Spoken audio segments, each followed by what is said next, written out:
What was the first thing that Dr. Ann, before she was a doctor, wanted to be whenever she was little? A doctor. Really? Yeah. I actually wanted to be a doctor. I just didn't think it was possible. Oh, really? I thought that I could not. The idea of even going to college was like off limits for me as a child. And my background, should I just go into it? Yeah, please do. So, kind of in a short story, I was pretty in a chaotic childhood. I lived from different places. My mother at the point was not very stable herself. She actually was into drugs as well. So I found myself living through different homes, couch surfing, just not living a very steady life. My father wasn't in the picture at the time. So I did that for a while until about 11 when I got into foster care. And I always knew like I wanted to help people. And that was probably the pivotal moment that I knew I wanted to help people. And foster care, like you run into a lot of other children that are going through similar situations that are much younger than yourself. So like 4 or 5 years old that are coming from horrendous situations. And I was just very aware at that point already of like, you know, myself, my surroundings, and not wanting to live like this and being very motivated from a very young age. But I was in foster care for a number of years. My father ended up pulling me out of foster care at the age of 13, but he was still absent in my life.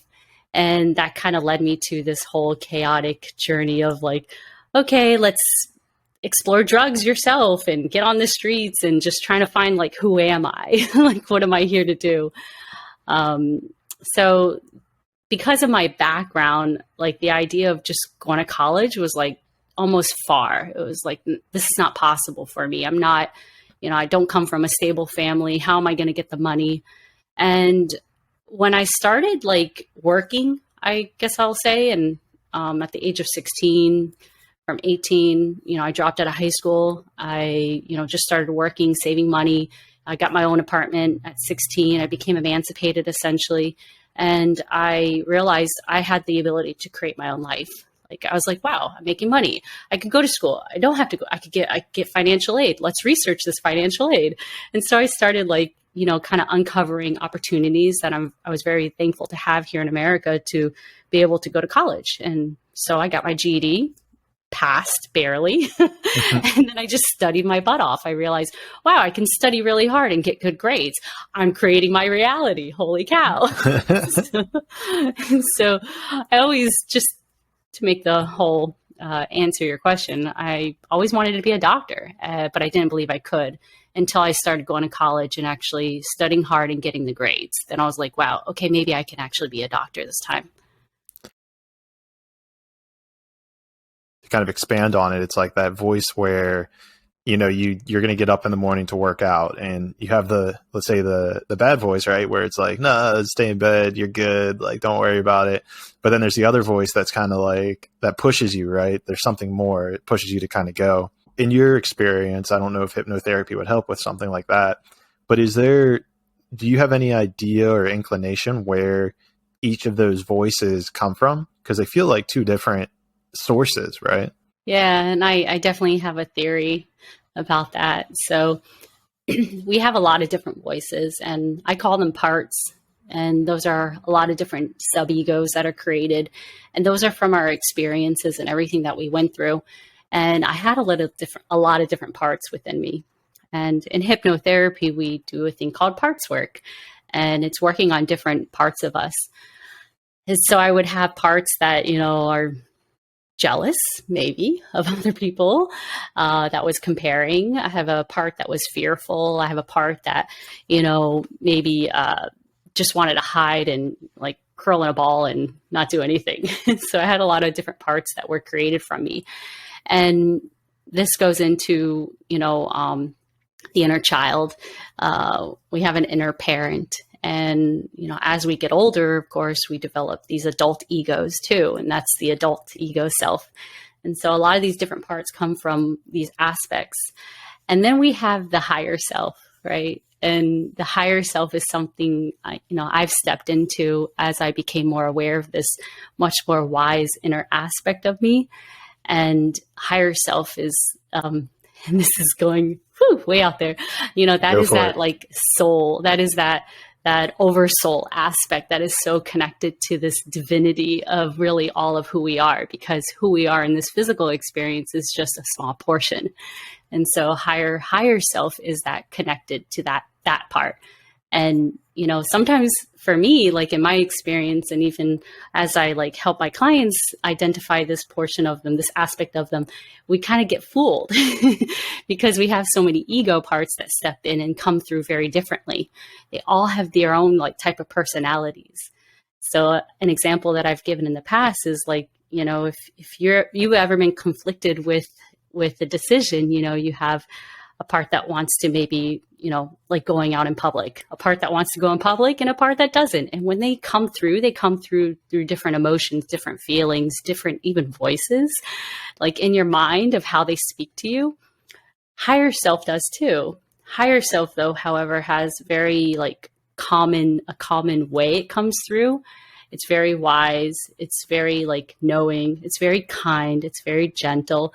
It's, some people will even call this their guide. It's their guide, their spirit, their God, their consciousness. Like there's so many different words that we call this higher self of us. Right.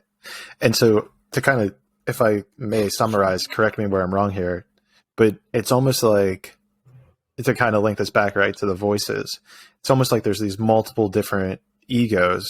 Your interpretation and the way I'm hearing it is there's these multiple different egos that all have a little bit of a different piece of maybe the outside world that are articulating themselves to you, but it's just a reflection of what your past has kind of been. And yet there's still this like, almost like a hierarchy. And at the top of it is actually your soul, which kind of sits there and observes all these little egos. Is that kind of how you're depicting this? Yeah, absolutely. Let's pull back exactly like nervousness, and there has to be a trust and surrendering in anything that you do, either it be hypnotherapy or breath work or psychedelic medicines. It's like no matter what you do in this alternative healing world, there has to be a surrendering to that, to let go and just trust.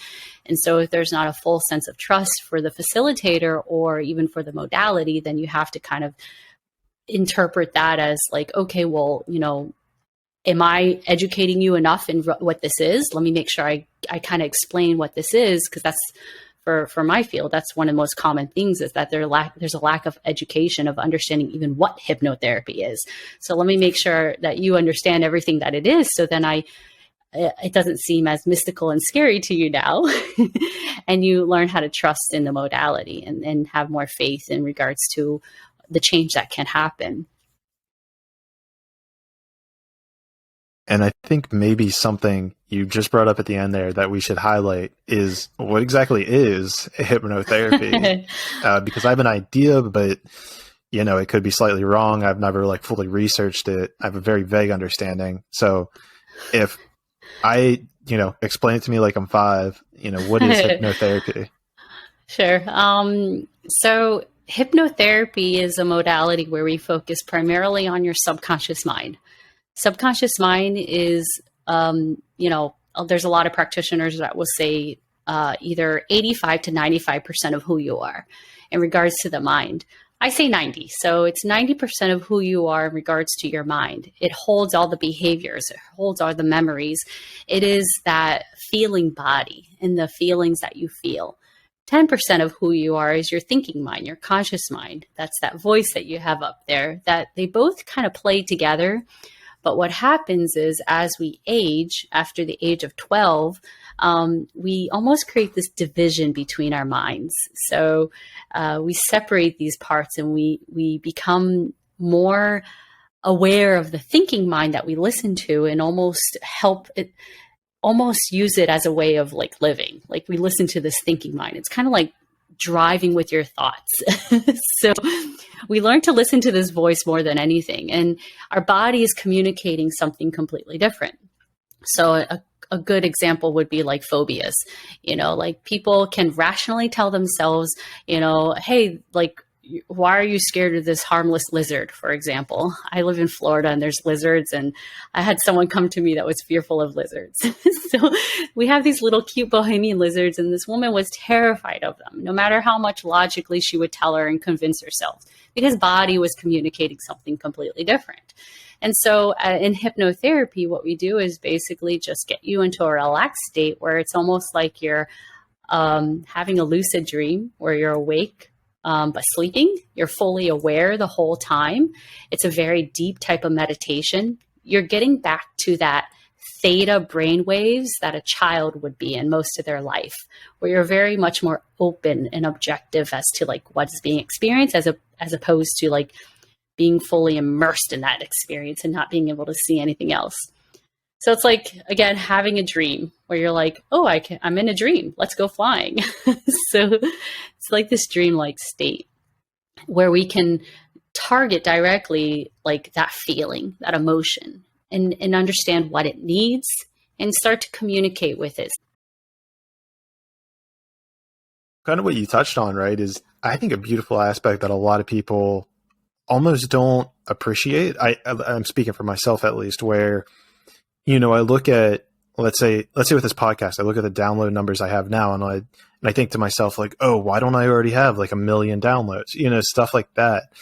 And it's taking that second to zoom out and be like, well, wait a second, look back a month. Like you've already doubled your, views in the last month. Like just keep doing that for a couple more months and you'll be solid. You know what I mean? And it's that, It's like that taking a step back, zooming out and looking at your last X years or X months of life and just being like, holy shit, I'm doing it. Like, it's now been 8 months and I haven't been, I say I'm retired, when I quit my job, 8 months ago. Cause it's like, holy shit, I've been retired for 8 months and I'm still doing it. Like I'm still breathing, like the birds are still chirping. I'm doing great. And it's like, there's no need to try to almost put so much pressure on ourselves about the current, whenever we can just like look backward and be like, but dude, look where you were 6 months ago and look where you're at now.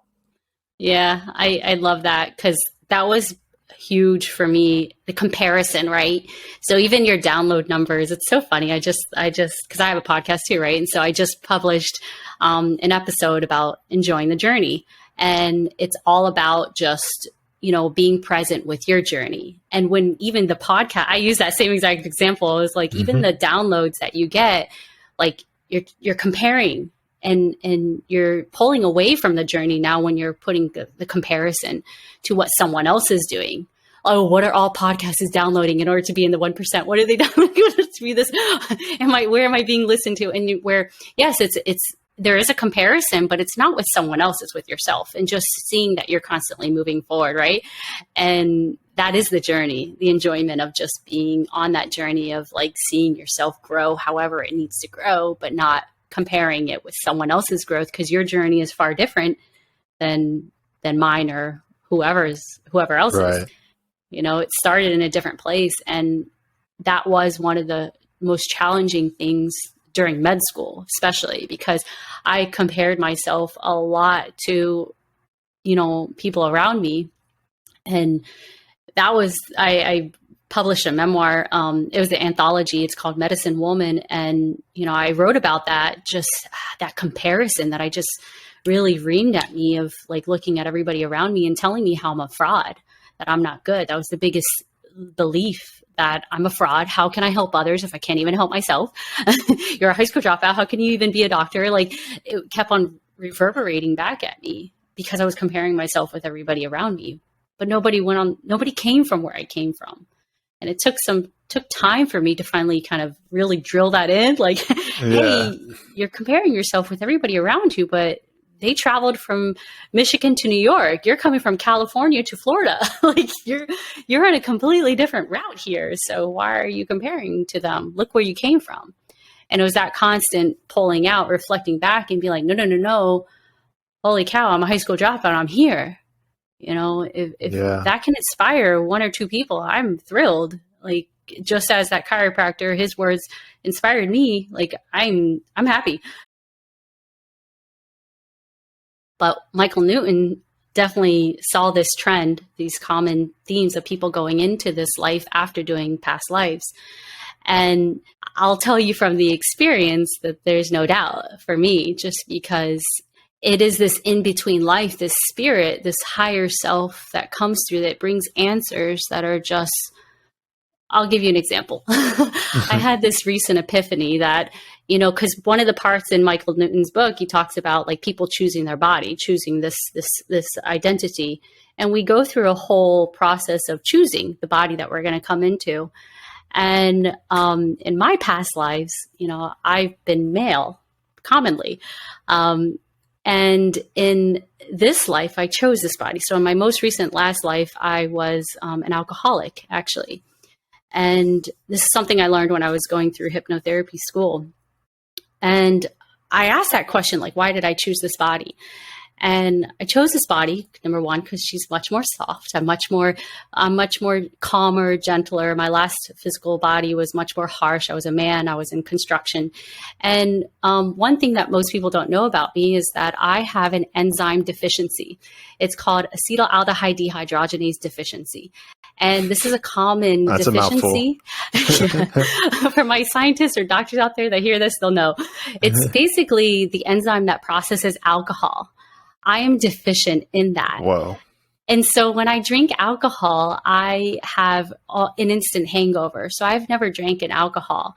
And so I have no doubt that I chose this body in order to be aware of my emotions, because in my past life, I basically drank myself to death to suppress my emotions. And so in this life, I'm very present with myself. Even when I go out and other people are drinking around me, I'm very present, even in that environment, just because I can't drink. For sake of argument, we'll say 10-year-olds are in 6th grade. It's like, okay, you guys all have the same age, so we put you in the same grade, and you're all going to learn history, math, science, art, and everything else at the same time. And I always felt like that was so disingenuous to the learning experience, because to me, growing up, I wasn't the best reader, but I excelled in math. And so it's like, why should I be waiting to learn more math? Or why should I be going ahead in my reading if I'm only getting 70% on my reading things? Like I should be held back, let's say. And so I found it so fascinating how, in the soul realm, that souls are grouped based on the lessons they're trying to learn. And I was like, damn, if there's one thing we can learn in our education system, we should be grouping people based on their reading intelligence or math intelligence, or, and they should get propagated up accordingly as they become better at those individual things. Yeah, no, I agree with that improvement in the system. I mean, they're even showing research-wise that experiential learning is, where children have these to be able to choose and experience more, that their